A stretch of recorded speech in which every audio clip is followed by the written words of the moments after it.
scientific interpretation and research of Tasirat al-Adwiyah.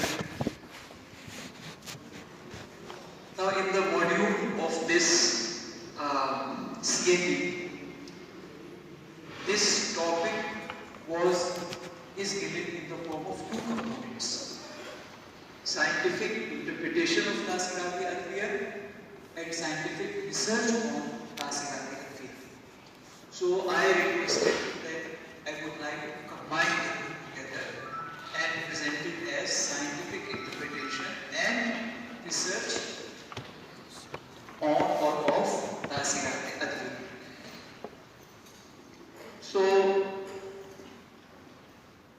this submission will be comprised of two parts: scientific correlation of Tasirat al-Adwiyah and scientific research on Tasirat. Now, coming to the first part, that is scientific correlation.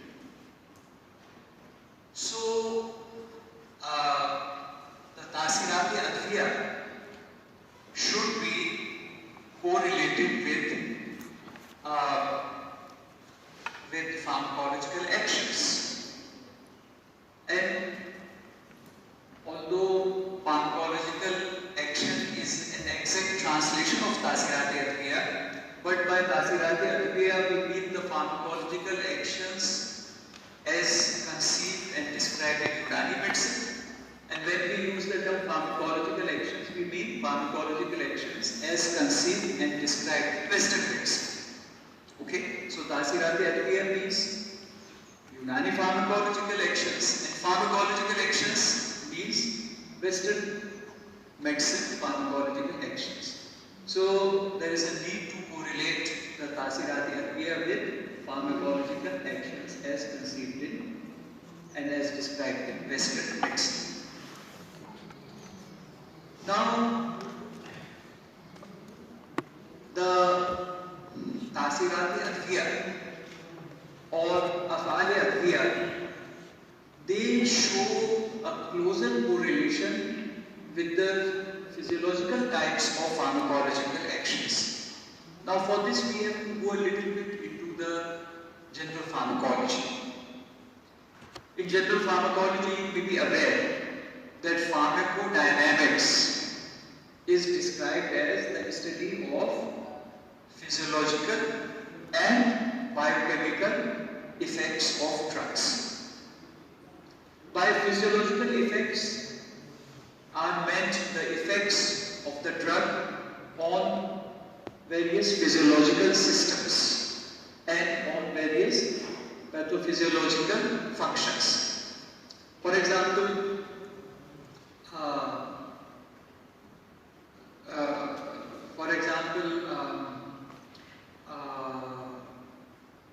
central depressant activity. It means an action of drugs in which they depress all the functions or most of the functions of the central nervous system. Or cardiotonic activity. Cardiotonic activity means increase in the force of cardiac contraction. On the other hand, biochemical effects, which can also be called molecular effects,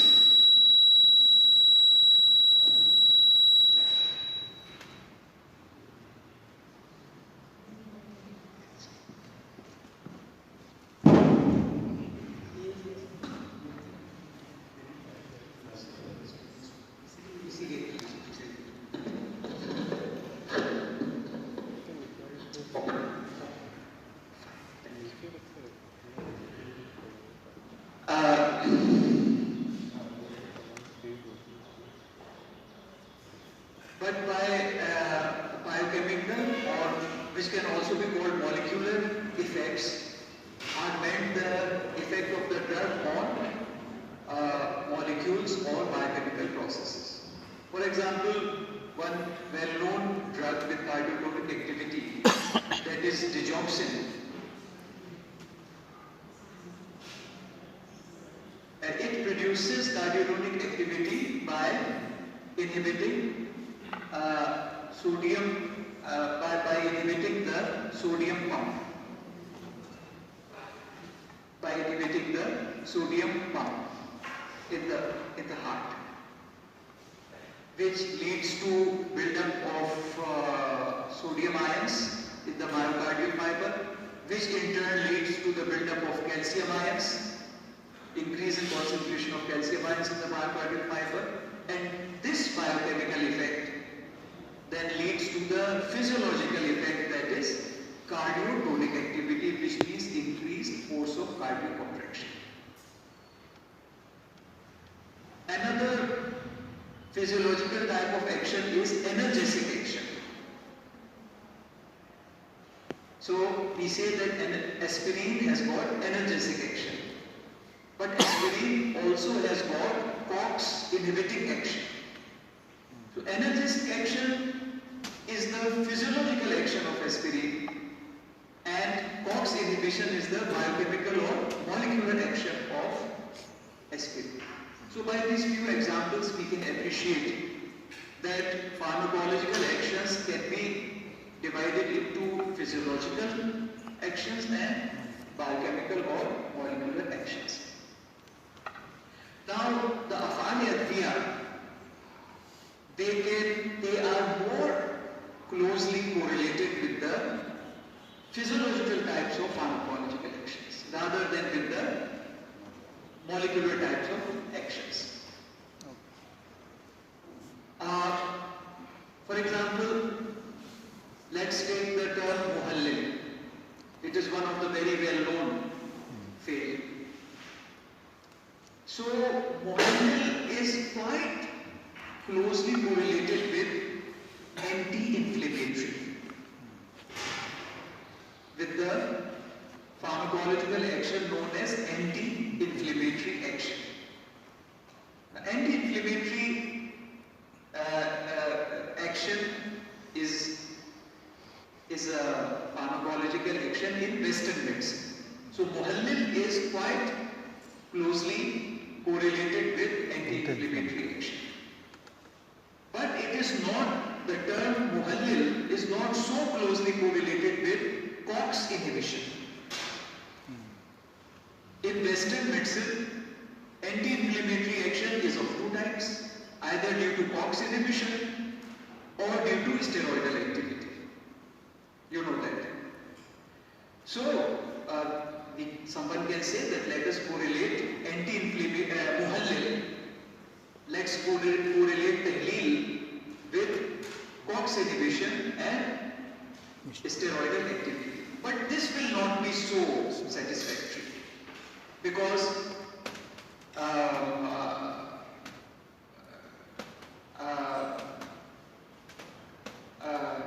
steroidal activity not only has got anti-inflammatory action, it has got a large number of metabolic actions. You know that. Steroids have got a large number of metabolic actions which are mostly undesired and which take the form of very serious side effects or adverse effects of the drugs. Whereas Tahleel does not have those metabolic effects. So when we correlate Tahleel with anti-inflammatory, it is quite close. The meanings are quite close. But when we correlate it with the molecular basis of anti-inflammatory action, either COX inhibition or steroidal activity, then the correlation is not so close. There are important and serious differences. If we correlate Tahleel with COX inhibition, then also there are some problems, because COX inhibition is associated with antipyretic effect, whereas all the Muhallilat, they are, as far as my knowledge goes, very few of them have got antipyretic effect. COX inhibition is also associated with anti-platelet effect, suppression of platelet aggregation. But most of the Muhallilat, they do not have, as far as I know, anti-platelet action. So from this example, we can appreciate that Afali-Adviya are more closely correlatable with physiological type of pharmacological actions rather than with the molecular or biochemical types of pharmacological actions.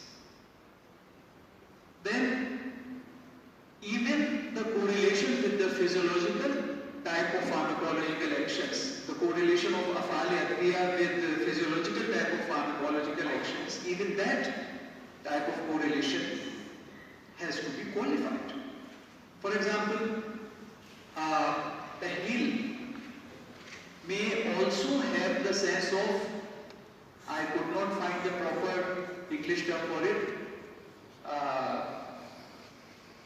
With regard to tahleel, it is written that tahleel का एक हिस्सा ये भी होता है कि वो मवाद को उड़ा दे.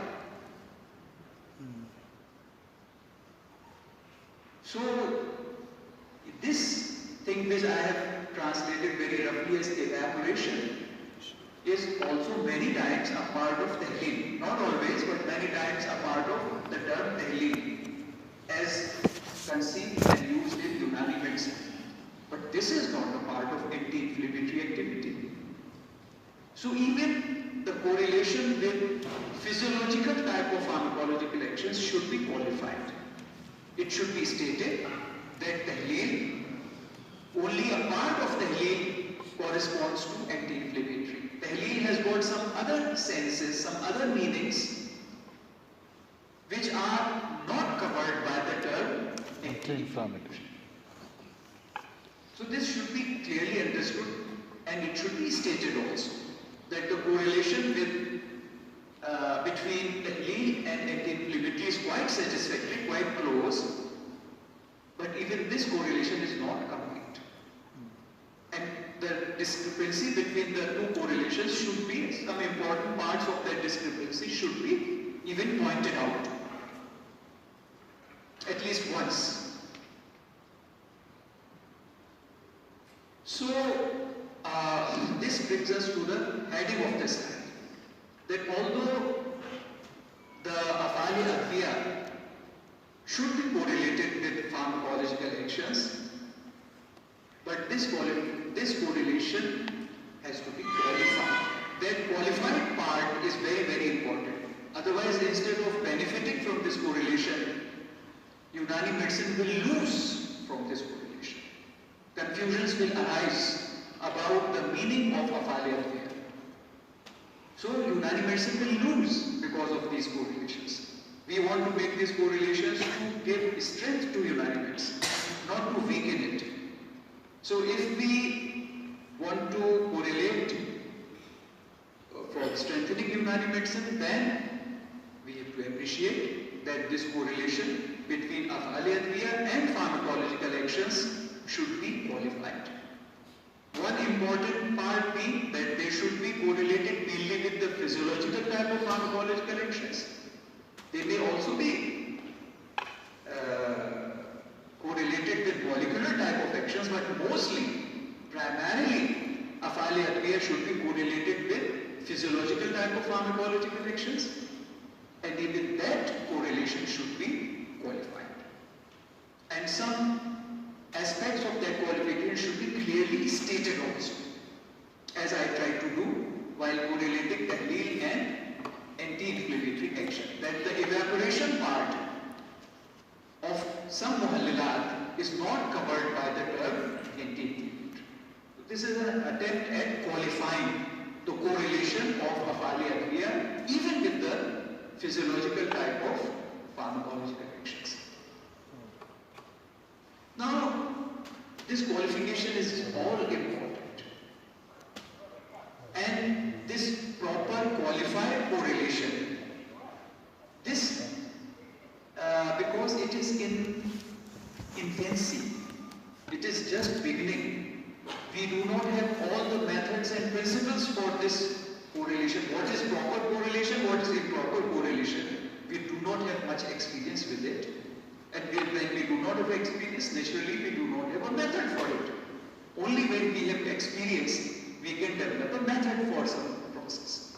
So since we do not have experience in the process of proper correlation, therefore naturally we do not have a clearly spelled out method also. So mostly this correlation would be a creative enterprise. At this time it would be a creative work. And creative work, for creative work we usually use the term brainstorming.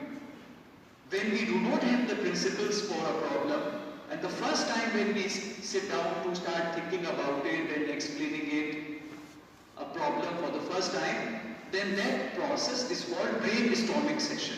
We just start thinking about it. However, this brainstorming should not be a childish brainstorm.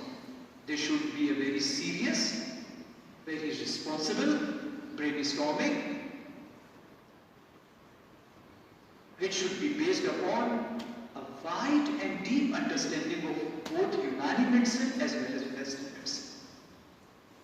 The persons who are undertaking this brainstorming should have a wide knowledge of Unani medicine. Lot of information should be before their mind. And not only wide, but a deep understanding. And deep understanding means a proper understanding. Because the contemporary mind, which is materialistic, which has got the deep subconscious opinion that nothing except matter exists, that contemporary mind, that contemporary outlook is likely to seriously misunderstand the principles of Unani medicine. So, the persons who are doing this brainstorming, they should have a correct and deep understanding of Unani medicine also. A wide as well as. Similarly, they should have a wide and deep understanding of Western medicine also. For example, if a person has got just a cursory acquaintance with the clinical trial process, he or she will think that double-blind technique is essential. But someone who knows it a little more in detail, someone who has studied clinical trials in advanced books or in journals, or he or she has got some actual experience also of conducting proper clinical trials, then he or she will know that double-blind technique is desirable, but it is not essential.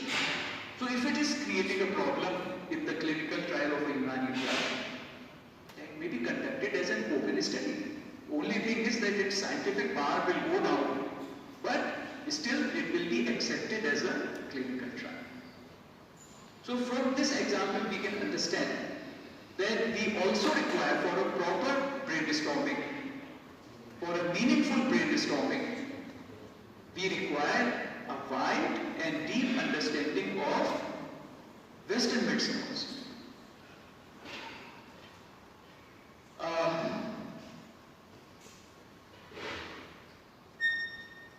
I remember that when on one occasion in one of the lectures I mentioned that CD4 count, an increase in CD4 count should not be considered as the most important parameter for deciding about the efficacy of a drug against AIDS. Other therapeutic endpoints may also be used, like the decreased incidence of secondary infections. That may also be used as a parameter for anti-AIDS activity. One very senior, yes, now he is senior, although he is very young to me, because I have grown very old. So, one senior pharmacologist who has been to the West also and who really knows pharmacology, he started smiling as if what I had said was something quite silly. That I do not understand that CD4 count is a more objective parameter, so that's a better parameter for assessing the anti-AIDS effect. But if that gentleman would have just taken a deeper look at the clinical trial, he would have found that the most senior persons involved in clinical trial, they clearly state that therapeutic endpoints are better than surrogate endpoints, and CD4 count is only a surrogate endpoint. It's better to have clinical parameters as the parameter for deciding the efficacy of a treatment. So one should have a wide and deep understanding of Western medicine. Only then that brainstorming would be meaningful. And I had submitted that because this process of proper correlation, there has been a lot of very childish, very harmful, very destructive correlation. A dramatic example being that the opinion that room is equal to oxygen. Rho is equal to oxygen. So this is a correlation which is very shocking. Now it appears very shocking. How could people say? But many important people said that, and unfortunately hundreds or maybe thousands of students were led into believing that Rho is equal to oxygen. At the most we can say that oxygen supports Rho. That's okay. So we are not talking of that type of baseless correlations. We are talking of serious and responsible correlations. So these correlations, they are just starting. So we do not have enough experience. So we do not have a clear method also for it. But still, some method has emerged because some experience is there. So whatever experience is there, that experience in proper correlation, that experience should be used for developing a method also. Although it may be a very simple method, it may be a very primary method, but some method is better than no method. So we should try to develop a method, we should think over it, we should discuss it, and we should use that method also, along with a deep and wide understanding of Unani medicine, Western medicine, and then creative and free thinking. Along with that, we should use this little bit of method also, which we should try to do. Because this is the most important thing. If the correlation is not proper, then the entire exercise would be fruitless. You see, one of the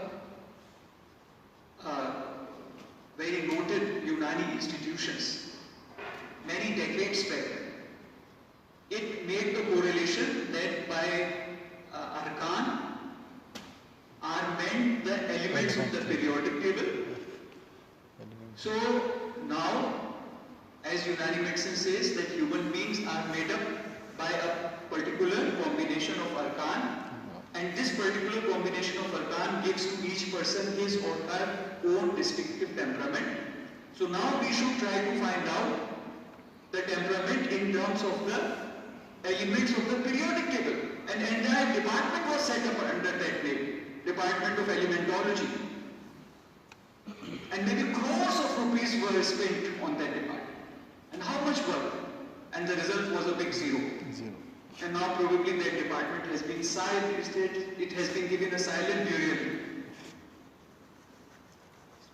So it's not a joke to make correlations. It's a serious thing because a lot of money, lot of time is going to be spent on it. And more than that, something more precious than that is that the understanding of future generations of students is at stake. That will be affected by these correlations. So anyone making a correlation should be very, very cautious about it. They should think many times, they should exchange notes with their peers before going out and boldly claiming that this is the correlation. So that's why I've spent a considerable time on the issue of proper correlation. So your question was scientific interpretation of Tasirati Adviya. Firstly, in this submission, interpretation has been replaced by correlation. Because interpretation implies that both these sciences, the Unani science and the Western medicine science, are totally similar. So we use the term interpretation. When we are trying to interpret something in terms of another thing which is nearly the same as the first thing, then we use the term interpretation. But when we are trying to understand one thing in terms of another thing which are rather fundamentally different from each other, then it's better to use the term correlation rather than interpretation.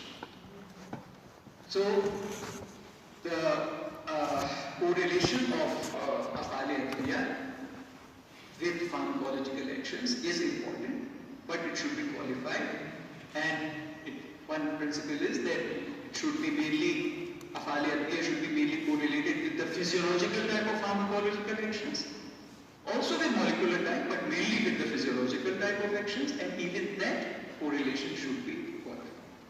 And that will be based upon essentially a process of brainstorming, but that brainstorming process should be based upon a wide and deep understanding of both Unani medicine and Western medicine, and on the basis of some rudimentary method which has been developed for this type of correlation between two sciences which are very different from each other. One is a reductionist science and another is a holistic science. These are very different sciences. Both of them are sciences, but they are very different sciences. So a proper method should be used for correlation in order to have valid and useful correlations, rather than senseless and harmful correlations which end up wasting our money, our time, our energy, and worst of all, making us confused. Now, why this qualified correlation is necessary? Because Afali Adviya, they pertain ultimately to kafiyat, and pharmacological actions, they pertain to molecules, molecular effects. So Afali Adviya they relate to kafiyat, and molecular actions, pharmacological actions relate to molecular effects. Now, the kafiyat, they pertain to the supramaterial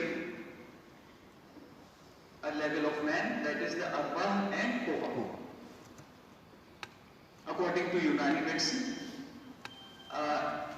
human beings are made up of 7 components, and one of the components, 2 of the important components are arwah and koha. In fact, arwah are not so much directly involved in healthcare. It is the koha which are more important, but the koha are carried by arwah. Arwah are the maddi or substantial basis of the koha. So this way arwah also become practically important, not only theoretically but practically important. Otherwise, practically it is the koha which are more important, because a lot of pathology is explained in terms of changes in the koha, and lot of pharmacological actions are explained in terms of their effects on the koha.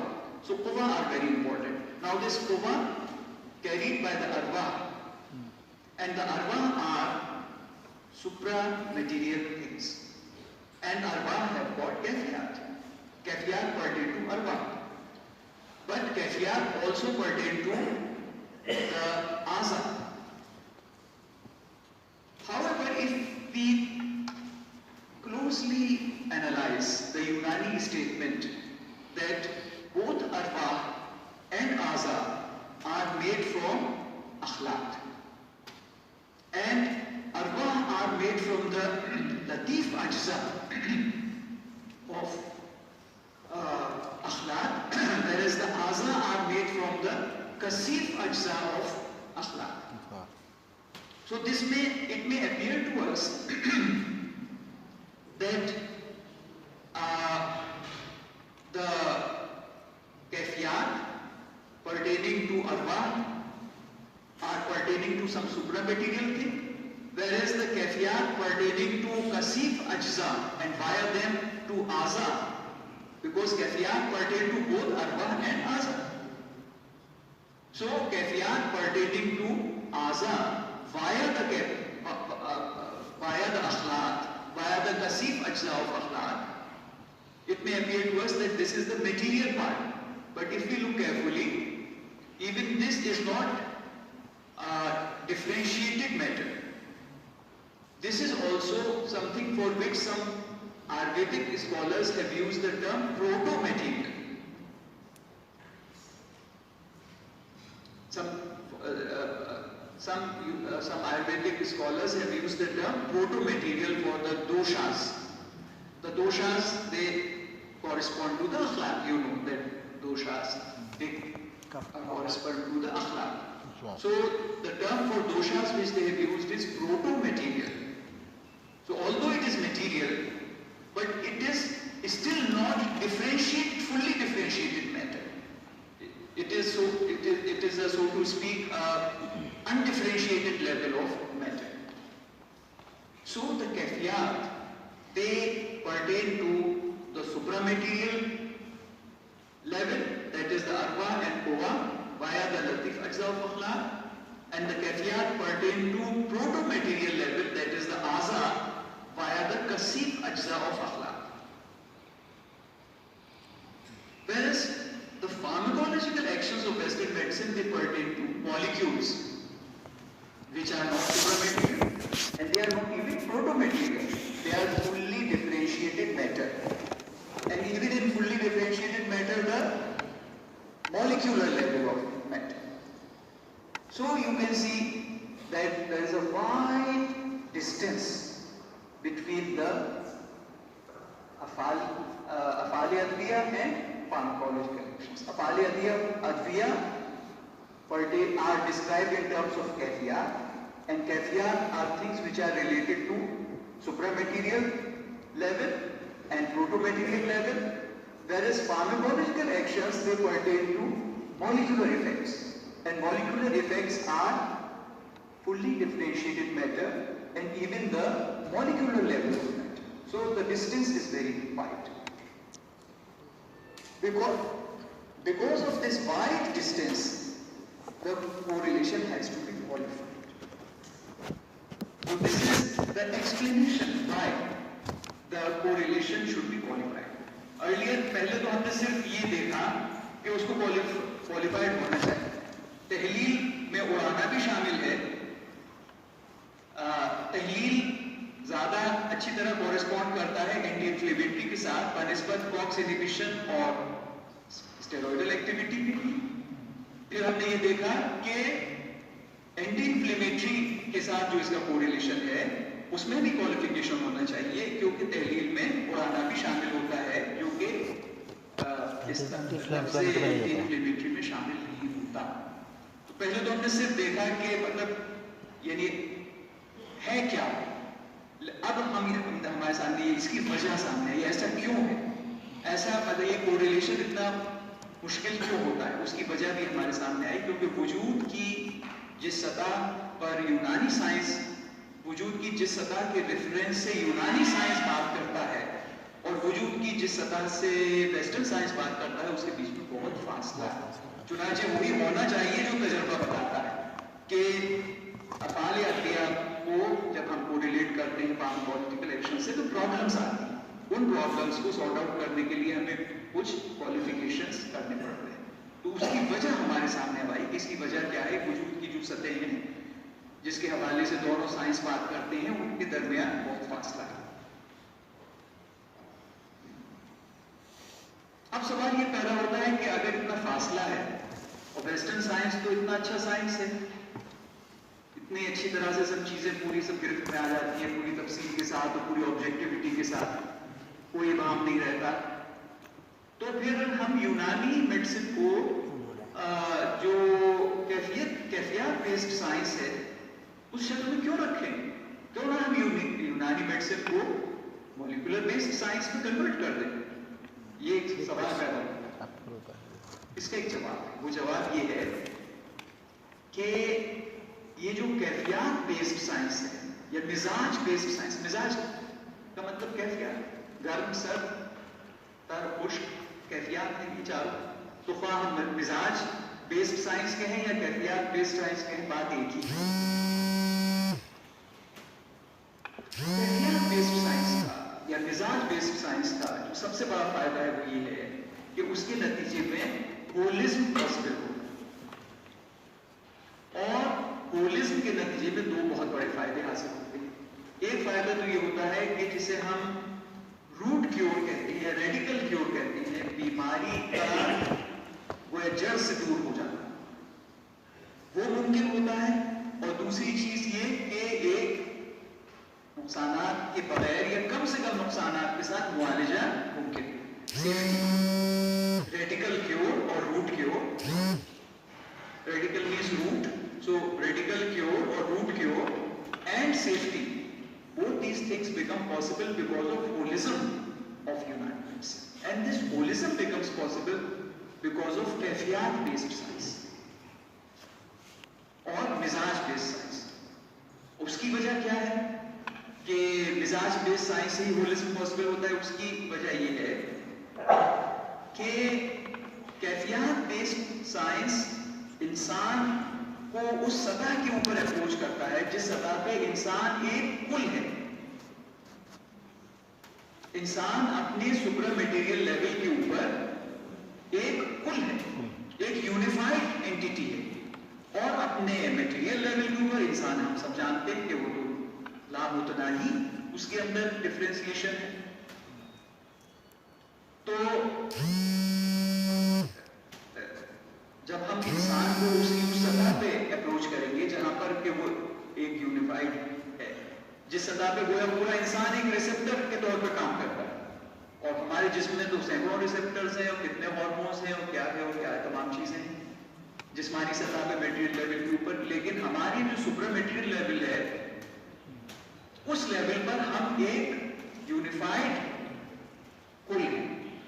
چنانچہ اگر ایک science ایسا ہے جو انسان کو اس کے super material level پر approach کرتا ہے بذریعہ کیفیات, تو وہ سائنس انسان کو اور انسان میں ہونے والی تبدیلیوں کو کلی سطح پہ دیکھ پاتا ہے. This is a very important point. That traditional, not only Unani medicine, but all traditional medicines, they are being retained. Earlier, about 40 years back, it was said that they are being retained because they are very cheap and poor people make use of them. But nowadays, it is very clear that traditional medicines are being supported not only because they are cheap and poor people are comfortable with them, but also because they provide some types of healthcare which cannot be provided by Western medicine. So they complement Western medicine. They are complementary medicines. They provide something which is missing in the Western medicine, and that thing is holism. And because of holism, two important benefits are there: root cure and safety. And this holism depends upon approaching the man at a level where he or she is unified, and that level is supramaterial. That is why Kafiyat-based science should be, Unani medicine should be retained as a Kafiyat-based science, Mizaj-based science. It should not be converted into a molecule-based medicine. Although molecular descriptions of medicine should be made use for strengthening Unani medicine if it is possible, or to the extent it is possible, but it should not be converted. The total Unani medicine should not be totally converted into a molecular medicine. In fact, all efforts should be made to retain it on the basis of, to retain the Kafiyat-based science of the Unani medicine, to practice Unani medicine on the basis of Kafiyati science or Mizaji science. All efforts should be made.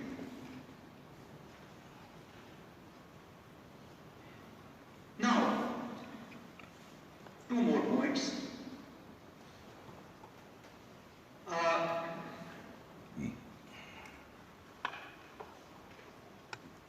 All traditional medicines approach man at the level of his supramaterial level, on the basis of his supramaterial level. Not only Unani medicine, all traditional medicines. Panch Mahabhut, they are not material things. According to some Unani Ayurvedic scholars, they are proto-material, the Panch Mahabhut. And then the Tanmatras of the Panch Mahabhut, they correspond to the supramaterial. In our Arkan, they include both the Tanmatra and the Mahabhut.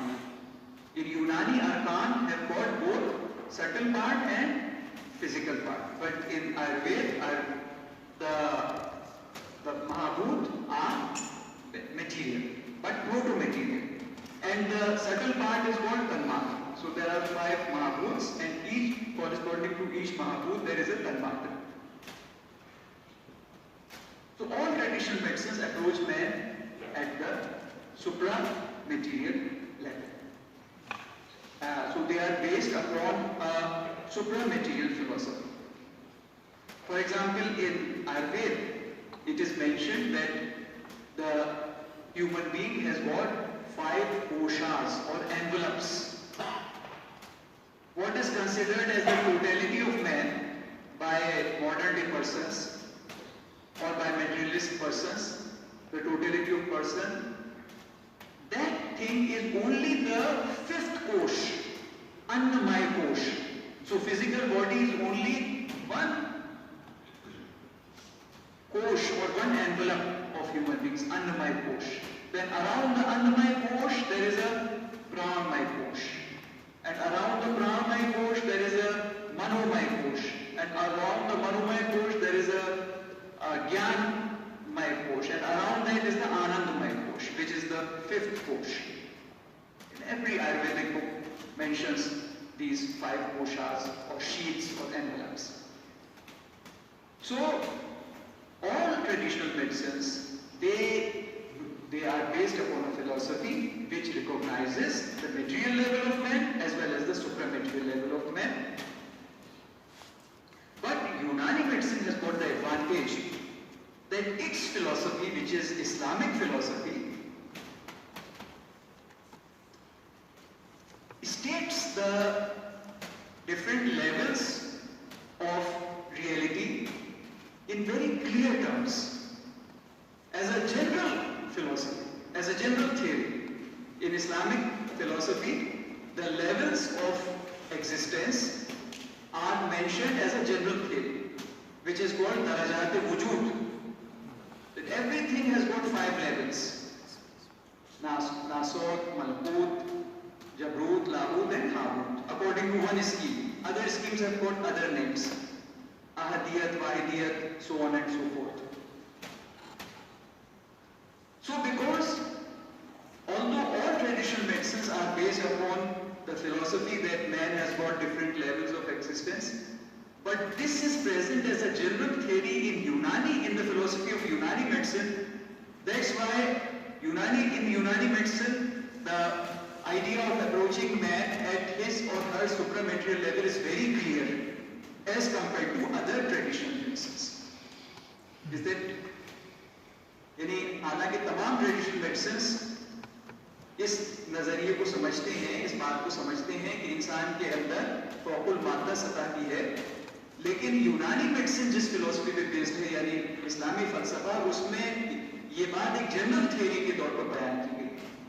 दीगर फलसफों में ये बात ज़मीनी तौर पर आई है, जैसे पंचकोश, लेकिन यूनानी मेडिसिन जिस फलसफे पे बेस्ड है यानी इस्लामी रिवायती फलसफा, उसमें ये बात एक जनरल थ्योरी के तौर पर बताई गई। चुनाचे ये बिल्कुल ऑब्वियस है कि यूनानी मेडिसिन में जो सुप्रा मटेरियल लेवल की हकीकत है उसको ज़्यादा अच्छी तरह समझा जा सकता है, क्योंकि सुप्रा मटेरियल लेवल का जो आइडिया है वो एक जनरल थ्योरी के तौर पर मौजूद है।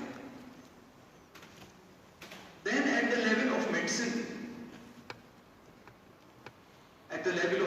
दूसरी जो ट्रेडिशनल मेडिसिन हैं उसके अंदर इंसान के सुप्रामेटेरियल लेवल की स्कीम्स मौजूद हैं।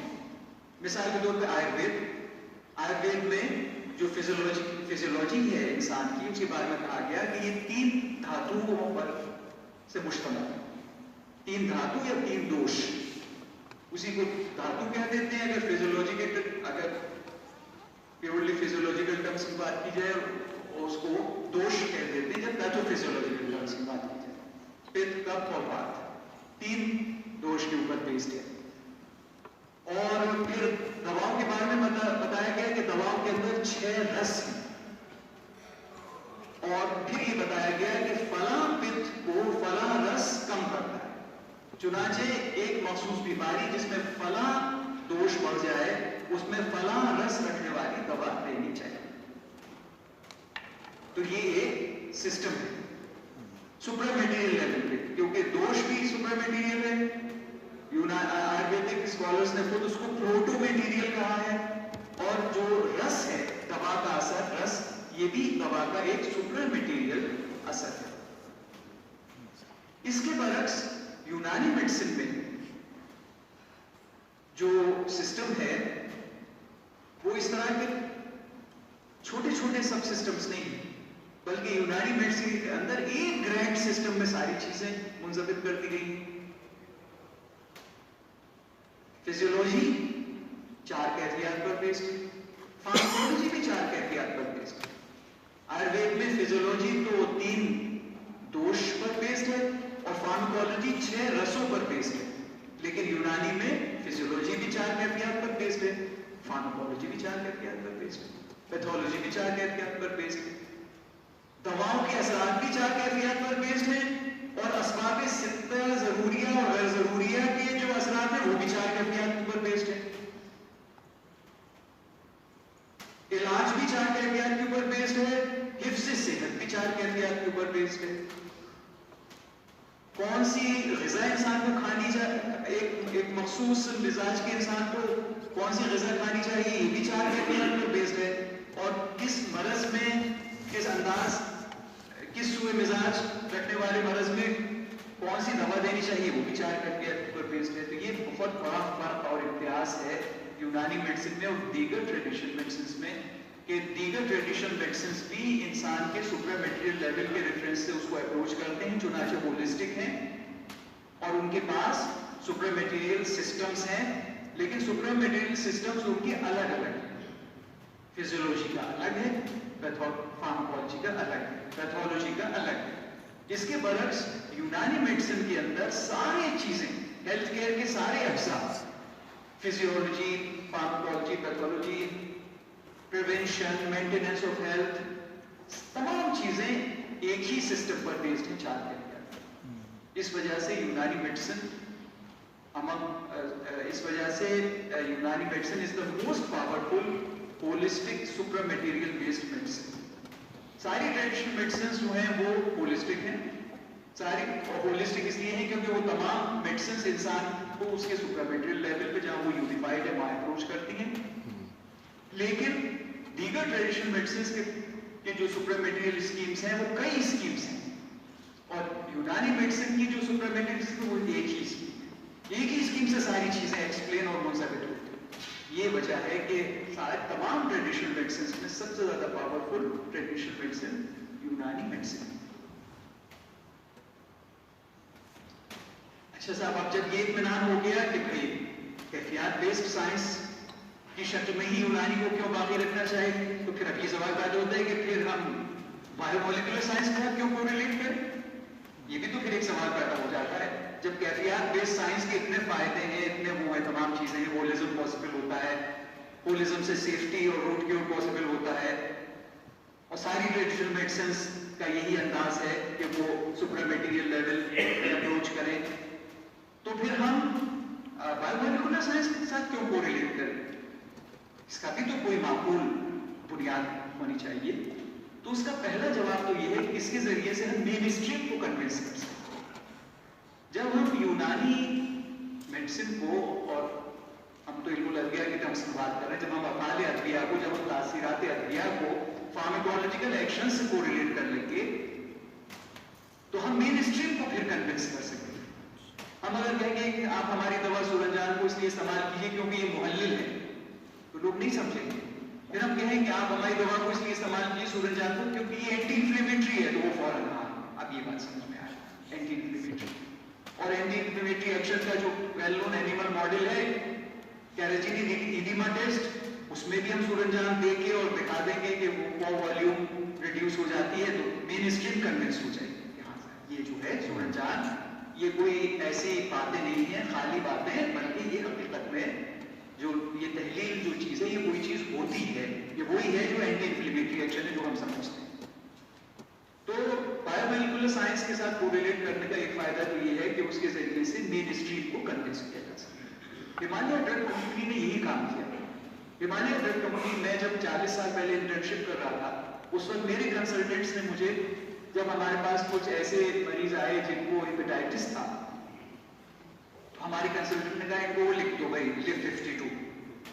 تو ہم سمجھتے ہیں لیف 52 ہماری کوئی دوا ہوتی ہے, یہ تو اب بہت بعد میں آ کے معلوم ہوا کہ وہ یونانی نسخہ ہے لیف 52. رجسٹریشن اس کا ایسا آیورویدک ہے, بٹ لیکن یہ کہ بنیادی طور پر وہ یونانی نسخہ ہے. اور ایک صاحب تو یہ کہتے ہیں, حالانکہ اس کی مجھے تحقیق میں نہیں کر سکا, لیکن ایک ہمارے بہت سینئر یونانی اسکالر ہیں, ان کا دعویٰ یہ ہے کہ حکیم نابینا صاحب کے نسخے ہیں یہ سب پورے جو ہمالیہ ڈرگ کمپنی کے ہیں. لیکن میں چاہتا ہوں کہ اس کی ہم ہسٹوریکل کو کنفرمیشن کریں اس دعوے کا. تو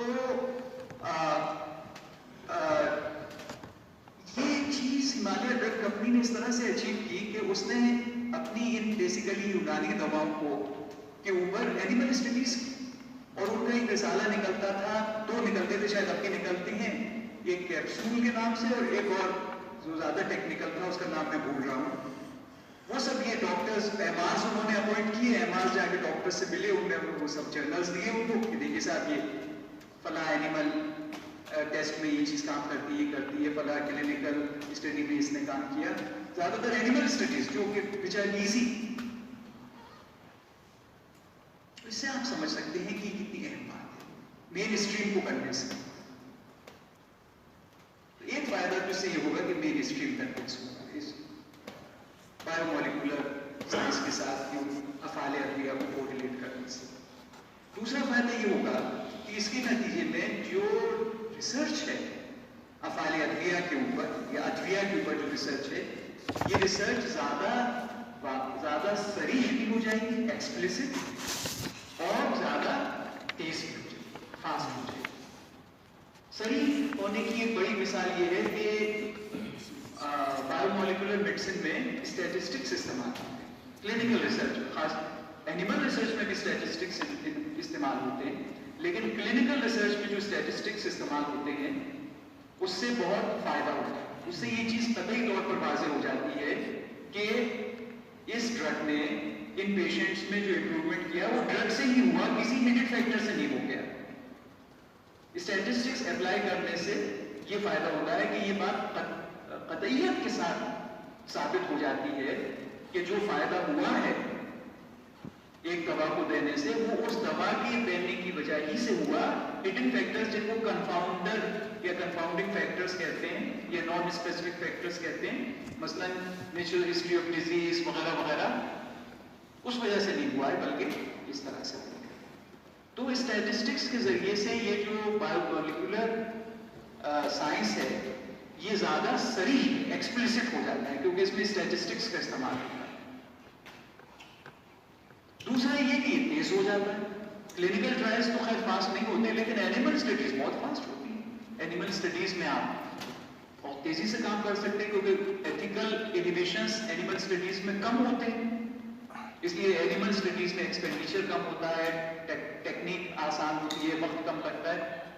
سو when we will correlate افعال ادویہ with pharmacological actions, then we will be able to apply modern research to Unani medicine. And when we will be able to apply modern research to Unani medicine, then it will become more explicit and faster. This is another benefit. ہر چیز کی وجہ ہونی چاہیے. ابھی تو ہم اس پہ conveyance ہوئے کہ کیفیت بیس سائنس پہ ہم ریٹین رکھیں کیونکہ ساری اس کی خصوصیات اسی وجہ سے. لیکن اب ہمیں یہ دیکھنا ہے کہ پھر بایو مالیکولر سائنس سے کیوں کوریلیشن کریں، اس کے بھی کچھ فائدے ہیں. تو اس کا پہلا فائدہ یہ ہے کہ مین اسٹریم کنوینس ہوتی ہے. دوسرا فائدہ یہ ہے کہ جب ہم اس کے ساتھ کوریلیٹ کر لیں گے اس کو بایو مالیکولر میڈیسن کے ساتھ، تو اس کے نتیجے میں بایو مالیکولر میڈیسن کی جو ریسرچ میتھڈالوجی ہے اسے بھی ہم اپلائی کر پائیں گے پھر اپنی یونانی ڈرگس کے ساتھ. اور یہ میتھڈالوجی جو ہے اس کا ایک فائدہ یہ ہے، ہر لحاظ سے یہ سپیریئر نہیں ہے میتھڈالوجی، لیکن اس لحاظ سے اچھی ہے کہ اس سے جو ریسرچ ہوتی ہے وہ ایکسپلیسٹ ہوتی ہے اور تیز ہوتی ہے صورت کے ساتھ. تیسرا اس کا فائدہ یہ ہے بایو مالیکولر سائنس کے ساتھ یونانی کو کوریلیٹ کرنے کا، یا افعال ادویہ کو یا تاثیرات ادویہ کو فارماکولوجیکل ایکشنز کے ساتھ کوریلیٹ کرنے کا تیسرا فائدہ یہ ہے کہ ہم یونانی میڈیسن کو پریزنٹ ڈے ہیلتھ ڈیٹا کے ساتھ کوریلیٹ کر پائیں گے. آپ اس پہ غور کریے، بہت اہم نقطہ ہے، اور میری معلومات کے حد تک ابھی یونانی فریٹرنیٹی میں اس کو اٹھایا نہیں گیا اس نقطے کو. وہ نقطہ یہ ہے کہ سارا جو ہیلتھ کیئر ڈیٹا ہے وہ ماڈرن ٹرمز کے اندر جوڑوں کی تکلیف ان ٹرمز میں نہیں بیان کی جاتی کہ وجل مفاصل مزمن، وجل مفاصل ہاتھ، وجل مفاصل دموی، اتنے لوگ وجل مفاصل دموی کے ہیں، اتنے لوگ وجل مفاصل سوداوی کے ہیں، بلکہ اس ٹرمز میں اسٹیٹڈ ہوتے ہیں ساری ڈیٹا، ایپیڈیمیولوجیکل ڈیٹا کہ اتنے آسٹیو آرتھرائٹس کے کیسز ہوتے ہیں، اتنے رومیٹوئڈ آرتھرائٹس کے ہوتے ہیں، اتنے گاؤٹ کے ہوتے ہیں، اتنی ڈائبٹیز میلائٹس ہوتی ہے، اتنی ٹائپ 1 اتنی ٹائپ 2 ڈائبٹیز میلائٹس ہوتی ہے، اتنا ہائپر ٹینشن ہوتا ہے، اتنا لو رینن ایکٹیویٹی ہائپرٹینشن ہوتا ہے, ہائی رینن ایکٹیویٹی ہائپرٹینشن ہوتا ہے.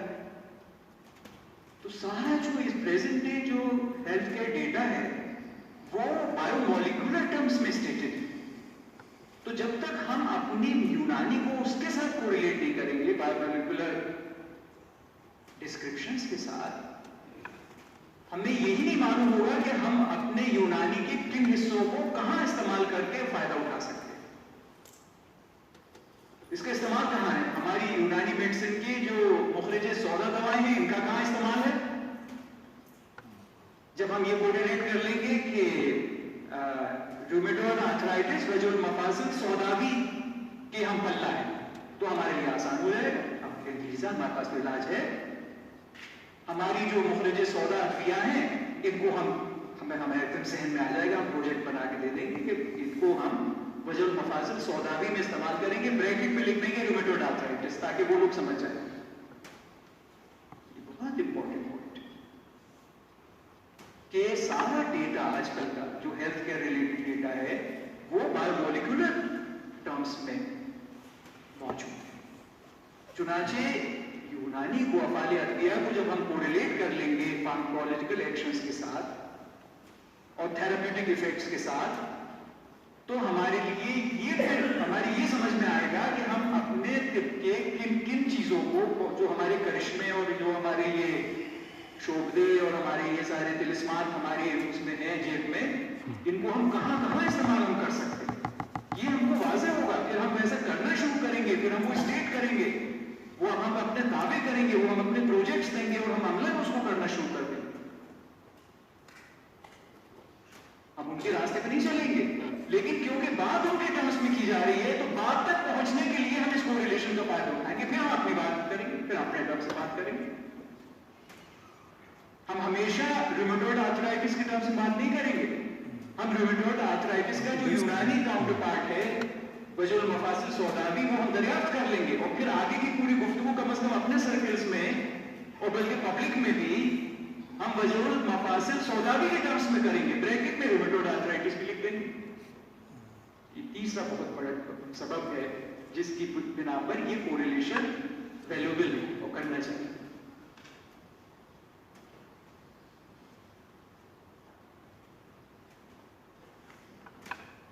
اب ایک چھوٹا سا ضمنی سوال یہ رہ جاتا ہے, شروع میں یہ بات کہی گئی کہ یہ جو بایو مالیکولر میڈیسن ہے اس کی ریسرچ زیادہ ایکسپلیسٹ اور زیادہ فاسٹ ہے, اور اس طرح سے اس کو جب ہم افعال ادویہ کو فارماکولوجیکل ایکشنز کے ساتھ کوریلیٹ کر لیں گے تو پھر ہم فارماکولوجیکل ایکشنز کی جو ریسرچ میتھڈولوجی ہے اس کو ہم یونانی کو آگے بڑھانے کے لیے استعمال کر پائیں گے, کیونکہ یہ ریسرچ میتھڈولوجی زیادہ ایکسپلیسٹ اور زیادہ فاسٹ ہے. ایسا کیوں ہے؟ اس کی وجہ یہ ہے ایکسپلیسٹ ریسرچ کی ہمیں اس لیے ضرورت ہو گئی ہے کیونکہ آج کل کا انسان اس کی وجدانی صلاحیتیں کم ہو گئی. پہلے اطباء ہوتے تھے, اتنے سارے چارٹ وارٹ کہاں استعمال کرتے تھے. آپ کے CCRUM نے پورے حیدرآباد میں ذاکر آئے ہوئے حیدرآباد سے کتنے 20 سال سے پروجیکٹ چل رہا ہے مزاج کی تشخیص کے لیے, اجناس اشرا کو کتنا اس میں وہ تفصیلات پیدا کی جا رہی ہیں کہ حرکت سکون نفسانی کے لیے کیا کیا جائے. بڑی اجماعی خاتون نے بڑی اچھی بات کہی کہ میں کرتی ہوں کہ جو آدمی آتا ہے میں قلم اپنا گرا دیتی ہوں, اگر وہ فوراً اٹھا کے دے دیتا ہے تو میں ٹک کرتی ہوں اپنے اس میں کہ اس کی حرکت نفسانی جو ہے وہ اچھی, اور اگر وہ اپنے باتوں میں مگن رہتا ہے نہیں دیتا تو میں کہتی ہوں کہ میں سمجھتی میں ٹک کرتی ہوں کہ اس کی حرکت نفسانی جو ہے وہ بدی. اتنا کام ہو رہا ہے, اتنی کیوں کیا جاتا ہے؟ پہلے تو اطباء کو یہ سب کرنے کی ضرورت نہیں ہوتی تھی, ایک لہجے میں ان کی سمجھ میں آ جاتا تھا کہ اس آدمی کا مزاج کیسا ہے, مریض کا مزاج کیسا ہے. تو انسان کی انٹویٹو پاور زیادہ تھی, وجدانی صلاحیت وجدانی قوت زیادہ تھی. یہ ایک مانی ہوئی بات ہے. جیسے جیسے زمانہ گزر رہا ہے انسان کی وجدانی صلاحیت کم ہو گئی, چنانچہ اب اس کو سہارے کی ضرورت ہے تجزیاتی صلاحیت. وہ اپنے مشاہداتی اور تجزیاتی صلاحیت کو بڑھائے تاکہ وجدانی صلاحیت کے کم ہونے کا کچھ ازالہ کچھ تلافی ہو سکے. دوسری چیز یہ ہے کہ آج کا جو ایجوکیشنل سسٹم ہے اس میں اپرینٹس شپ بہت کم ہو گئی. پہلے 2-2 سال ایک سینئر طبیب کے ساتھ ایک شاگرد رہا کرتا تھا، دونوں سال آرام سے حکیم صاحب کے ساتھ رہتے تھے. تو اس میں یہ جو وجدانی طور پر چیزوں کو دریافت کرنے کا ملکہ ہے، ایبلٹی ہے، یہ ٹرانسمٹ ہو جاتی تھی، یہ اسکل ڈیولپ ہو جاتی تھی. Apprenticeship, very close and prolong apprenticeship کے نتیجے میں یہ صلاحیت پیدا ہو جاتی ہے. اب وہ نہیں، آج کل کا بیوروکریٹک ایجوکیشنل سسٹم ہے جس میں پرسنل اپرینٹسشپ کی بہت کم چل رہا ہے.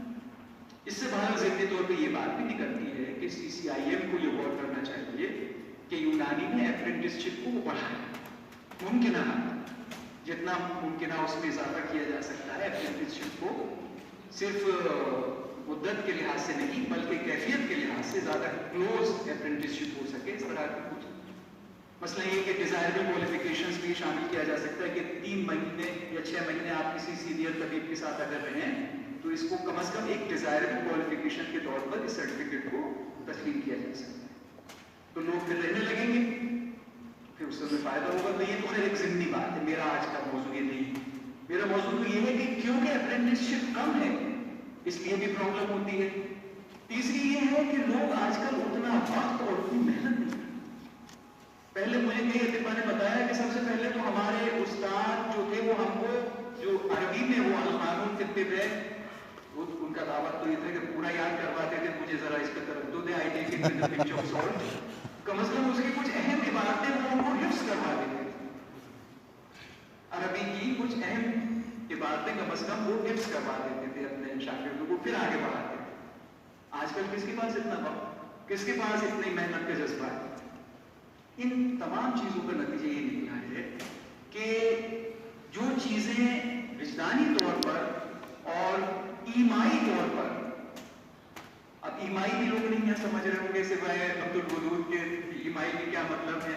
مطلب ایمائی کا مطلب یہ ہے کہ by suggestion, not by direct presentation but by suggestion, suggestively لوگ سمجھ لیتے تھے چیزوں کو. اب وہ صلاحیت کمزور، اس لیے زیادہ ایکسپلیسٹ ریسرچ کی ضرورت پڑتی ہے. ہم نے کہا کہ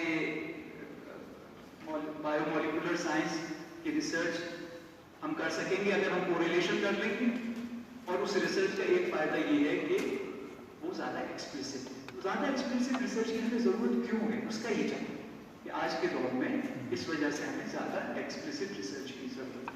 تو ایک طرف تو ہم ایسے اقدامات کریں جس سے انٹیوٹیو ایبلٹی بڑھے، اور دوسری طرف ہمیشہ ایک بیچ کا راستہ نکالنا چاہیے. اگر انٹیوٹیو ایبلٹی کم ہو رہی ہے تو ایک طرف تو ایسے اقدامات کریں کہ انٹیوٹیو ایبلٹی بڑھے، دوسری طرف ایسے اقدامات بھی کریں کہ انٹیوٹیو ایبلٹی کی جو تلافی ہو سکتی ہے وہ فراہم کریں. انٹیوٹیو ایبلٹی کے کم ہونے کے جو تلافی جس ذرائع سے کی جا سکتی ہے وہ، یہ ایک بیچ کا راستہ ہے، پازیٹیو راستہ، ون ون پالیسی ہے. پھر یہ کہ تیز اس کی ہمیں کیوں ضرورت ہے، تیز ریسرچ کی کیوں ضرورت ہے، اس کی بھی کچھ وجوہات. ہمیں بہت سارا کام، وی آر پیپل ان ہری، ہمیں بہت سارا ریسرچ ورک مختصر سے وقت میں کرنا ہے. اس کی وجہ یہ ہے کہ پچھلے تقریباً 150 سال سے طب یونانی کی جو پریکٹس ہے وہ بہت زوردار انداز میں نہیں چلی. بہت ساری رکاوٹیں، اندرونی اشتباہات، کنفیوژنز، بیرونی عدم قدر افزائی، وسائل کی کمی، دنیا زمانے کے مسائل. اور اس 150 سال تک جب اس کی پریکٹس نہیں ہوئی تو اس کے نتیجے میں ایک پارشل بریک ہو گیا. الحمدللہ کمپلیٹ بریک تو نہیں ہوا لیکن ایک پارشل بریک ہو گیا کہ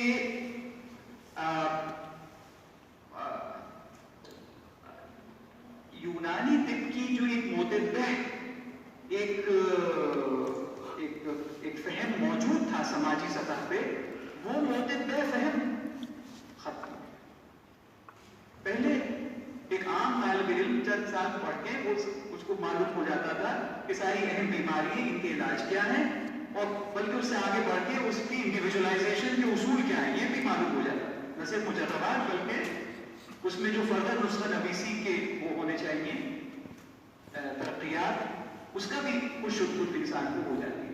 وہ جو چیز ہے وہ متدہ فہم جو ہے وہ آج کل نہیں ہے، کیونکہ پارشل بریک ہوا ہے 150 سال تک جس اس محتال کے نتیجے سے چیزیں کنفیوز ہو گئی ہیں، چیزیں پس پردہ چلی گئی، معلومات متعدد معلومات مرتب طور پر اور واضح طور پر سامنے نہیں رہی، تو اب ہمیں اس کو میک اپ کرنا ہے.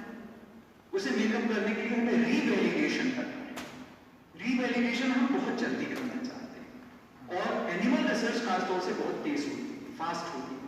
تو اینیمل ریسرچ کے ذریعے سے ہم اچھی خاصی یونانی کے حصے کو بہت تیزی کے ساتھ کور کر سکتے ہیں، اور وہ جو متعدد ایک معلومات ہونی چاہیے جو ہر خاص و عام کو جلد سامنے آ جائے، وہ متعدد معلومات دوبارہ سے مرتب ہو جائے. تو ہمیں زیادہ ایکسپلیسٹ ریسرچ کیوں ضروری ہے ہمارے لیے؟ کیونکہ ہماری وجدانی صلاحیتیں کم ہو گئی. فاسٹر ریسرچ یہ ضروری ہے کیونکہ جو ایک متعدد معلومات ہونی چاہیے اس میں کمی آ گئی ہے، ہم اس کا اضافہ، اس کی تلافی بہت جلد کرنا چاہتے ہیں. اور تیز ریسرچ تو اینیمل ریسرچ ہی ہو سکتی ہے. کلینکل ٹرائلز اتنے سارے سوالات کے جواب کلینکل ٹرائلز کے ذریعے سے دینے میں تو صدیاں لگ جائیں.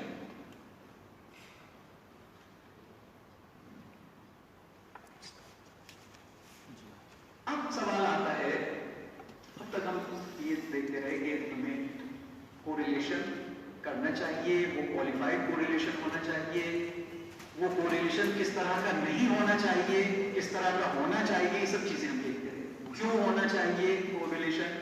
اگر غلط انداز میں ہو جائے گا اس کا کیا نقصان ہوگا، لیکن صحیح انداز میں ہوگا اس کے فائدے کیا ہوں گے، یہ سب ہم دیکھتے رہے. اب سوال یہ ہے کہ ہمیں کس چیز کو کوریلیٹ کرنا چاہیے.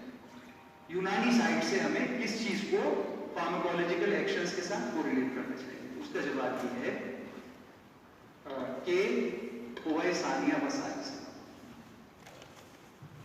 آپ اگر القانون کی پہلی جلد دوسری جلد کو اٹھا کے دیکھیں جو مفردات پر ہے، تو اس کے ابتدائی ابواب میں ابن سینا نے ادویہ کے قوا بیان کی ہیں، اور ادویہ کے قوا میں انہوں نے کہا کہ اس کے قوا جو ہیں وہ 3 طرح کے ہیں، یا مزاج 3 طرح کے ہیں: اولا، مزاج اولا، مزاج ثانیہ، مزاج ثالثہ، اور صورت نوعیہ. اور مزاج ثالثہ، مزاج ثانیہ یا قوہ ثالثہ اور قوہ ثانیہ جو ہیں یہ یا تو کیفیات سے بنتے ہیں، یا جسے مزاج اولا بھی کہا جا سکتا ہے، حرارت رطوبت یا تو اس سے بنتے ہیں مزاج قوہ ثانیہ قوہ ثالثہ، یا صورت نوعیہ سے بنتے ہیں، یا دونوں سے بنتے ہیں. یہ بات وہاں پر کہی، آپ ضرور پڑھیے وہ 2 ابواب جو کتاب المفردات کے ابتدائی 1 یا 2 ابواب ہیں، وہ بہت ہی ہیں، جس میں ادویہ کا قانون ادویہ، اور پھر یہ کہ مزاج ادویہ کی تشخیص بذریعہ قیاس اور بذریعہ تجربہ بہت ہی اہم ہے. تو اس میں یہ بتایا گیا. اور پھر ابن سینا نے یہ جو مزاج ثانیہ، قوہ ثانیہ اور قوہ ثالثہ جن کو انہوں نے قرار دیا، اس میں سے 49 کا انہوں نے نام لے کے پوری ایک لسٹ دی تھی. یہ بہت اہم ہے. 49 ایکشن جس میں تحلیل ہے اور بھی کئی چیزیں اس کے اندر ہیں. آپ پڑھ لیجیے، آپ معلوم ہوگا، آپ کو وہ معلوم ہوں گے وہ ایکشنز. تو 49 ایکشنز افعال ادویہ کا، جو افعال ادویہ بنیادی طور پر یا تو قوہ ثانیہ میں آتے ہیں یا قوہ ثالثہ میں آتے ہیں، اس پر مشتمل. تو we should be very clear, ابھی کوئی اشتباہ نہیں ہے. کیا کوریلیٹ کریں مزاج قوہ ثانیہ قوہ ثالثہ؟ یہ مزاج اولا کے چکر میں ہم کو نہیں پڑھنا. مزاج اولا یا وہ حرارت، رطوبت، جبوست، رطوبت جو ہے، یہ ابھی اس مرحلے میں اس پہ ہمیں جاننے کی کوشش نہیں کی. اس کی ضرورت تو نئی دواؤں میں پڑے گی. یہ ایسی دواؤں میں پڑے گی جو جن میں بہت اشتباہ ہے جن کے مزاج اولا کے بارے میں. تو اس کو ابھی چھوڑیے، اس کو رہنے دیجیے، یہ فیوچر میں ہوگا. تھوڑا بہت اب کر لیجیے. اس وقت جو پورا دار و مدار زور ہمارا ہونا چاہیے وہ مزاج وہ قوہ ثانیہ قوہ ثالثہ، جس کی ایک بہت اچھی فہرست ہم کو القانون میں جو 49 افعال دیے گئے ہیں وہ موجود ہے. ظاہر 49 نہیں ہے، اور بھی دوسرے اطباء نے دوسرے افعال بھی مینشن کیے ہیں. تو یہ جو ہے قوہ ثانیہ و ثالثہ اور استعمالات علاج، یہ معالجات کی کتابوں میں آپ کو ملے گا.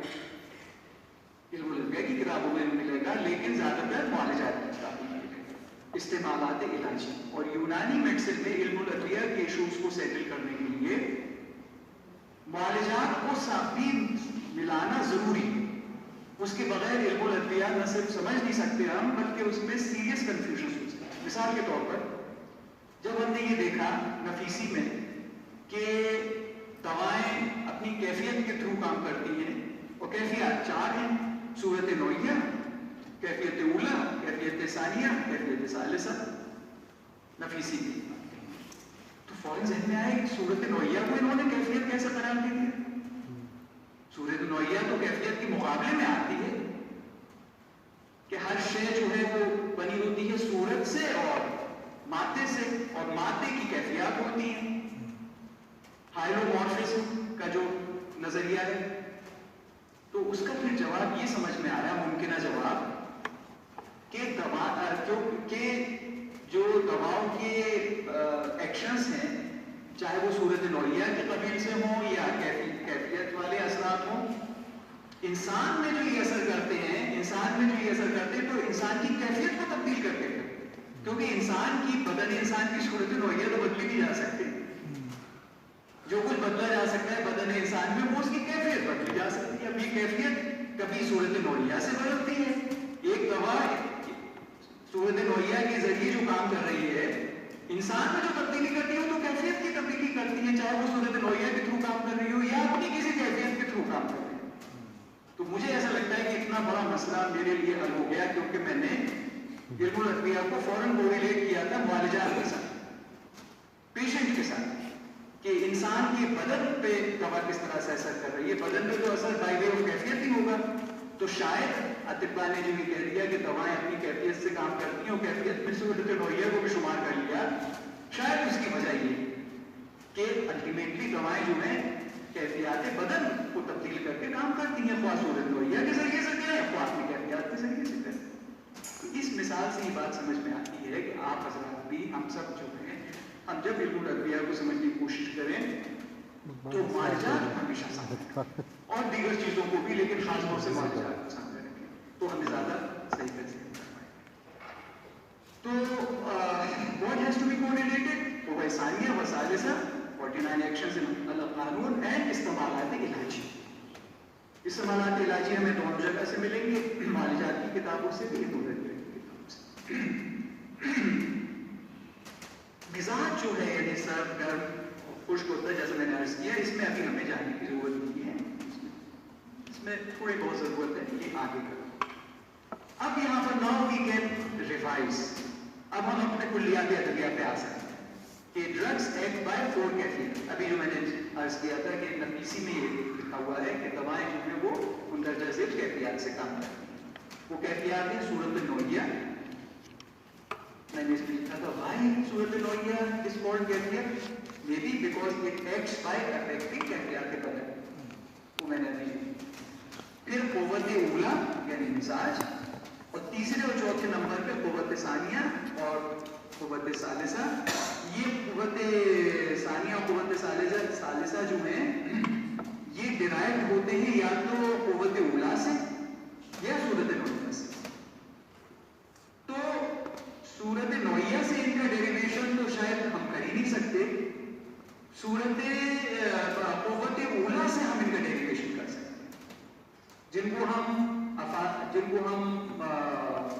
قوت ثانیہ اور ثالثہ کہتے ہیں. یہ یا تو بنتے ہیں قوت اولا یعنی مزاج سے، یا یہ بنتے ہیں صورت نوعیہ سے، یا دونوں سے. یہ بات ابن سینا نے بھی لکھی. تو ہم جو قوت ثانیہ اور ثالثہ ہیں یا افعال ادویہ ہیں جو سادہ الفاظ میں، ان افعال ادویہ کو ہم ڈرائیو کر سکتے ہیں مزاج اولا سے، اگر یہ مزاج اولا سے بنے. اگر یہ صورت نوعیہ سے بنے تب تو ہم ڈیریویشن پروسیس دکھائی نہیں سکتے، لیکن اگر یہ حرارت یا بوسٹ اور برودت اور رطوبت سے بنے تو ہم ڈیریویشن دکھا سکتے ہیں. لیکن اطباء اس کٹرات میں پڑھتے نہیں کبھی. اطباء اگر کسی دوا کا استعمال قوت ثالثہ اور ثانیہ کی بنیاد پر ہو رہا ہے تو بس ہوا ہے اس کی پرواہ نہیں کرتے کہ اس کو وہ مزاج اولا سے مستمت کرے, اس کی وہ پرواہ نہیں کرتے. ہمیں بھی اس کی پرواہ ہے. بہت انٹرسٹنگ, میرے کو تھوڑے بہت فلسفیانہ انٹرسٹ ہے, مجھے بہت اچھا لگتا ہے. ڈیریویشن اس کا ہو سکتا ہے, بڑا انٹرسٹنگ سائنس ہوگا, لیکن وہ اس سے پرابلم ہو جائے گی, اس لیے اس کو ہمیں اگنور نہیں کرنا چاہیے. وہی زیادہ حکیم حضرات کی یہ حکیمانہ موقف ہے کہ پھر اس کو ڈرائیو کرنے کے اس میں ہمیں وقت اپنا ضائع نہیں کرنا چاہیے. بحیثیت طبیب کے جب یہ بات طے ہو گئی کہ یہ ویل نون قوت ثانی ہے, قوت ثالث ہے, اس سے یہ فائدہ ہو رہا ہے, بس یہاں سے یہ ہمارے لیے کافی ہے انڈرسٹینڈنگ اور ایکسپلینیشن کی. اس کے پیچھے ڈیریویشن کی ضرورت نہیں.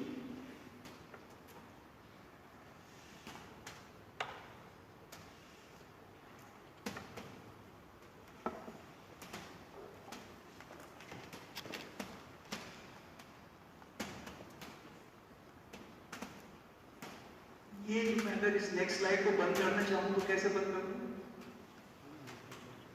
یہ نیکسٹ سلائڈ جو ادھر آ رہا ہے تو میں اس کو میں ہٹانا چاہتا ہوں پورا. یہ میں صرف یہ چاہتا ہوں کہ یہی آ رہا ہے. اچھا یہ میرے لیے آ رہا ہے سر. اچھا اچھا تھینک یو. اسکرین پر سے اب ایک ہمارے یہاں بدقسمتی سے بڑے کنفیوژنس ہیں. انتہا یہ کبیر الدین صاحب, یعنی ہم ان کے احسان کو, ان کے احسان کا بدلہ ہم ان کو نہیں دے سکتے سوائے ان کے لیے ہم دعا کریں, اور کوئی بدل نہیں. کبیر الدین صاحب, پھر ان سے بھی زیادہ حکیم اجمل خان صاحب, بڑے ان کے ٹپ کے اوپر احسان. لیکن وہ حضرات جن نامساعد, انتہائی نامساعد حالات میں کام کر رہے تھے, اس کی وجہ سے ان کی اس میں کچھ لمیٹیشنز رہی, جس میں کہ تعجب ہوتا ہے کہ کبیر الدین صاحب جیسا وہ ایک شبے کا اظہار کرتے. کبیر الدین صاحب جو ان کی کتاب کلیات ادویہ ہے اس کے 749 کا فرماتے ہیں, بہت ساری مثالیں دیتے ہیں وہ جو کہ افعال ثالثہ اور افعال ثانیہ کے زمرے میں آئیں گی, اور جو ان کے بارے میں وہ یہ کہتے ہیں کہ کسی دوا کے بارے میں, ایک مثال کے طور پہ ایک دوا جو ہے وہ اگر محرک ہے لیکن تحریک کو صرف ایک عضو میں پیدا کر رہی ہے, دوسرے عضو میں نہیں کر رہی, تو جب یہ پوچھتا ہے طبیب کہ ایسا کیوں ہے کہ یہ محرک جو ہے صرف قلب میں تحریک پیدا کر رہی ہے اور دماغ میں تحریک پیدا نہیں کر رہی, تو جواب اس کو یہ دے دیا جاتا ہے کہ صورت نوعیہ کی وجہ سے, یہ اپنے خاص فعل کی وجہ سے, ذو خاصہ کی وجہ سے ایسا کریں. تو وہ کہتے ہیں یہ علمی فریب ہے. حکیم صاحب نے اس میں لکھ دیا کہ یہ علمی فریب ہے, تو کوئی بات ہی نہ ہو. اس سے اندازہ ہوتا ہے کہ ہمارے بڑے بڑے لوگ کتنے کنفیوز تھے. ان کا اس کو علمی فریب کہنا کن مانا ہے؟ آپ مولیکولر ٹرمز کو لے لیجیے. یہ دوا جو ہے ڈیجاکسن یا ڈیجاکسن چھوڑیے, بیٹا بلاکرز. بیٹا بلاکرز, ہم تو بیٹا بلاکرز میں اس لیے انٹرسٹڈ ہیں ایک ڈاکٹر کہ اس کے ذریعے سے ہائپر ٹینشن میں فائدہ ہوتا ہے. اس کو اس سے کیا, ہم فارماکولوجسٹ تو بہت دلچسپی ہے کہ وہ بیٹا ریسپٹر بلاکرز ہوتے ہیں, بیٹا 1 بلاکرز ہوتے ہیں, بیٹا ریسپٹر بلاکرز ہوتے ہیں, لیکن اس کو کیا غرض ڈاکٹر کو, وہ تو یہ اس کا یہ تو یہ ہے کہ ہائپر ٹینشن. تو بیٹا ایٹینولول بیٹا بلاکیج کی, بیٹا ریسپٹر بلاکیج کی وجہ سے ہائپر ٹینشن کو امپروو کر رہی ہے. لیکن بعد میں پتہ چلا کہ جو اس کا اینٹی ہائپرٹینسو ایفیکٹ ہے وہ بیٹا بلاکیج کی وجہ سے اتنا زیادہ نہیں ہے, کیونکہ اگر بیٹا بلاکیج کی وجہ سے ہوتا تو پھر پیریفرل ریزسٹنس کیوں کم ہوتی, جبکہ جن کو بیٹا بلاکرز دیے جاتے ہیں ان کو over a period of time, not acutely but over a period of time peripheral resistance کم ہوتی ہے. بیٹا بلاکرز تو صرف کارڈیک آؤٹ پٹ کو کم کرتے ہیں, پیریفرل ریزسٹنس وہ کیوں کم کریں گے؟ پیریفرل ریزسٹنس تو الفا ریسپٹر بلاکیج سے ہو, اور ان میں الفا ریسپٹر بلاکیج ایفیکٹ ہے نہیں, لیکن ان کے دینے سے بھی ہوتا یہ ہے کہ پھر آگے چل کے پیریفرل ریزسٹنس کم ہوتی. پھر اس سے بھی بڑا سوال یہ پیدا ہو گیا کہ جو اینٹی ہائپرٹینسو ایفیکٹ ان کا ہوتا ہے وہ کس وجہ سے ہوتا ہے. وہ نہ صرف یہ طے ہو گیا کہ صرف بیٹا بلاکیج سے نہیں ہو رہا, بلکہ یہ بھی نہیں ہم کہہ سکتے کہ وہ پیریفرل ریزسٹنس کے کم ہونے کی وجہ سے نہیں ہو رہا. اس پہ بھی ایک big question mark. It is not conclusively known how beta blockers exert antihypertensive activity. Beta blockade has one role. A mysterious long-term reduction in peripheral resistance has another role. But even these two together do not fully explain the antihypertensive effect of beta blockage. तो क्या हम कहेंगे कि सब प्रयोग किया जा रहा है? जो बीटा ब्लॉकेज के जरिए से जो हमें जवाब दे दिया कि हमने कहा कि ये ब्लड प्रेशर क्यों कम कर रही है, बीटा ब्लॉकेज की वजह से, तो क्या हम कहेंगे कि हमें इल्मी फरेब है ये कहना? हमेशा एक तजुर्बी जो वाकया है और एक फिर जो उसूली बयान है उसमें हमेशा एक फासला रहता है, एक एम्पिरिकल फैक्ट और उसका एक एक्सप्लेनेशन, इनमें हमेशा एक गैप रहता है। मानी हुई बात। तो अगर इसमें कोई गैप है कि ये दवा मुकव्वी क़ल्ब इसलिए है क्योंकि ये जो क़ल्ब के आसाब तहरीकियां हैं उन पर काम करती है, तो हकीम साहब ने कहा फिर सवाल ये पैदा होता है कि आसाब तहरीकियां पे ही क्यों काम करती है, क़ल्ब के दूसरे आसाब पे क्यों नहीं काम करती? तो इस तरह से वो कटहरे में खड़ा किए जा रहे हैं और सवाल पे सवाल दाफते चले जा रहे हैं बेचारे तिब्बी यूनानी के ऊपर और कह रहे हैं तुम तो हमें इल्मी फरेब दे रहे हो। इल्मी फरेब कैसे? इससे बहुत हद तक एक्सप्लेन होता है। ये दवा हार्ट है, इसे सारे आज़ा पे मुहर्रिक होना चाहिए था, लेकिन सिर्फ क़ल्ब में मुहर्रिक है। इसकी वजह ये है कि इसमें ये इसका खास असर है जो इसकी सूरत नोइया की वजह से हो सकता है, हरारत के साथ एक मखसूस सूरत नोइया की वजह से हो सकता है। इस एक लेवल पे जवाब मिल गया। अब ये कहना कि साहब ये दिल पर ही क्यों काम कर रही है, तो उस पर अगर वो कहें कि ये दिल के उन आसाब पे काम करती है जो कि हरकत वाले आसाब है, दूसरे आसाब पे क्यों नहीं काम करती? ये एक जस्टिफाइड एतराज नहीं होगा, क्योंकि एक ऑब्जर्व्ड फैक्ट के ऊपर और एक एक्सप्लेनेटरी फैक्ट के बीच में हमेशा ही फासला है। वेस्टर्न मेडिसिन के जितने भी एक्सप्लेनेटरी फैक्ट्स हैं और जितने भी ऑब्जर्व्ड फैक्ट्स हैं उसके बीच में जबरदस्त फासले। ऐसा नहीं है कि मॉलिक्यूलर बेसिस अगर डिस्कवर हो गई तो कंप्लीट एक्सप्लेनेशन क्लिनिकल इफेक्ट का आ गया, ऐसा हरगिज़ नहीं। रैंग एंड डेल ने अपने पुराने एडिशन में लिखा है कि खासतौर से जो सेंट्रल इफेक्ट्स हैं उसमें एक ड्रग का मॉलिक्यूलर इफेक्ट और उसके नतीजे में पैदा होने वाला साइकेट्रिक डिजीज में इंप्रूवमेंट, इस मॉलिक्यूलर इफेक्ट और इस साइकेट्रिक डिजीज में इंप्रूवमेंट के बीच में उसने कहा फासले को पुर करना ऐसा है जैसे ग्रैंड कैनियन को हम कैंडी फ्लॉस डाल के हम पुर करें। यूएसए में एक बहुत बड़ी वादी है जिसे ग्रैंड कैनियन कहा जाता है, उसमें ये बुढ़िया का कांटा, कैंडी फ्लॉस बुढ़िया को कांटे को कहते हैं कि जिस तरह बुढ़िया कांटा डाल डाल के हम ग्रैंड कैनियन को बढ़ने की कोशिश करें, बिल्कुल ऐसा ही है कि हम जो साइकेट्रिक डिजीजेस में जो इफेक्ट्स हैं, ऑब्जर्व इफेक्ट्स हैं एक ड्रग के, उसको हम उनके उस ड्रग के मॉलिक्यूलर इफेक्ट्स के जरिए से पूरी तरह एक्सप्लेन करने की कोशिश करें। ये हो नहीं पाएगा। बात ये होगी तो हर जगह होता है। ऑब्जर्व फैक्ट और एक्सप्लेनेटरी फैक्ट के बीच में हमेशा फासला होता है, फिर भी वो एक्सप्लेनेटरी फैक्ट मदद देता है ऑब्जर्व फैक्ट को समझने में और उसे डील करने में और उसको और आगे बढ़ाने में। एक्सप्लेनेटरी फैक्ट एक वैल्यूएबल रोल प्ले करता है, बावजूद इसकी कि उनके दरमियान बहुत बड़ा फासला होता है। तो असल में हकीम साहब को, कबीरुद्दीन साहब को जो गुस्सा था वो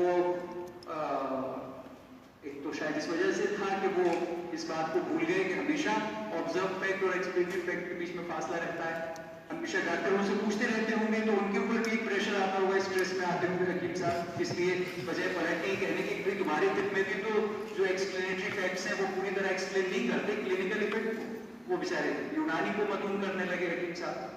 दूसरी प्रॉब्लम ये हो सकती है कि हकीम साहब एक हिस्सी जवाब चाहते हैं और ये जो जवाब है कि ये ज़ुल्खासा के थ्रू काम कर रहा है, ये गैर हिस्सी जवाब है, फलसफियाना जवाब है।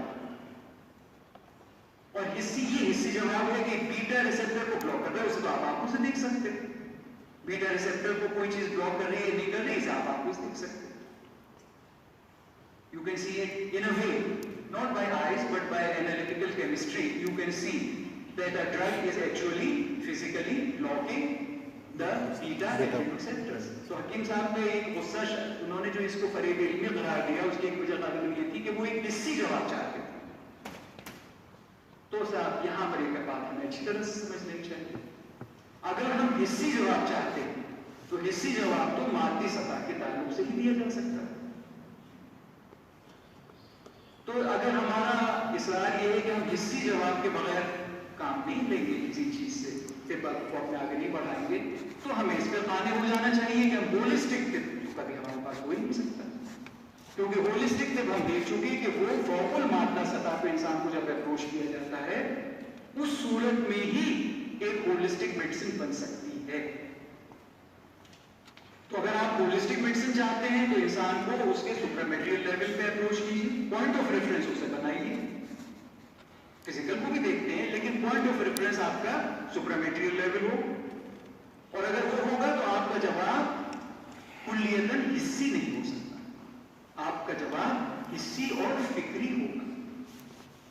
اور اگر آپ کا اصرار ہے کہ نہیں ہم کو صرف حصی جواب چاہیے تو پھر آپ ریڈکشنسٹ میڈیسن کے اوپر اور اس کی ساری کمیوں اور تندامانیوں کے اوپر قائم ہیں. تو یہ بات ہمیں اچھی طرح سے سمجھ لینی چاہیے کہ طب یونانی کے اندر بعض ایکسپلینیشنز افعال ادویہ کے جو بعض ایکسپلینیشنز حصی ہمارے پاس نہیں ہیں وہ کوئی کمزوری نہیں بلکہ وہ تو ٹائپ آف سائنس جو یونانی کا ہے اس کا تقاضا ہے. ٹائپ آف سائنس اگر سپر میٹیریل بیسڈ ہے تب حصی جواب ہر چیز کا حصی جواب پوری طرح حصی جواب سینسری جواب آپ کے پاس نہیں ہو سکتا. اور یہ کہ اس کے بہت فائدے ہیں سپر میٹیریل یا کیفیات بیس سائنس کے اوپر طب کا سب سے بڑا فائدہ یہ کہ ہولسٹک طب پاسبل ہوگا. یہ بتائیے کہ اب کتنا نہیں